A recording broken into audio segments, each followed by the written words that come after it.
Hello, my name is Dan. I am a marketing analyst here at WebFX, and I'm going to talk to you today about color psychology and how that impacts your brand. And when it comes to marketing, there's a lot of different areas where color comes into play, whether that be your logo, the sign out in front of your building, or just a brochure, or even your website, your Facebook account. Anything has colors. It has things that are constantly saying things that people subconsciously. There's a lot of different things in your head that go on when someone sees something. And in fact, visual appearance is actually considered by 93% of the people when they're thinking about buying something. So color is actually a huge deal. Now, why is that?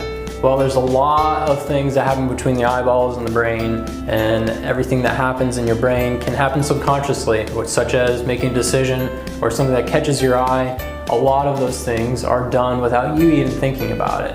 Now, what does this mean? For instance, there's nothing that says green means exactly this or blue means exactly that. Actually, there's a lot of cultural expectations that have been placed in our brains over time from other brands and other marketing campaigns that have just become the norm. Culturally, our brains are just wired that way, and it depends a lot on how our culture is developed. For instance, in Japan, they use ingredients that make things look black. Their food can look black due to ingredients like bamboo charcoal or squid ink. Burger King actually implemented those ingredients in one of their burgers recently, and it was a huge hit. The burger was really black due to those ingredients. The burger was black, the buns were black, the cheese looked like tar, which doesn't appeal to me in America, but that's not what I'm used to. I'm not used to those ingredients, and I'm not used to the way they impact my food, so that wouldn't work here. However, the color psychology that they used in Japan worked really well. When it comes to your website and your calls to action, there's this principle called the isolation effect. And the isolation effect basically says if anything sticks out like a sore thumb, it's more likely to be remembered or referred to later on.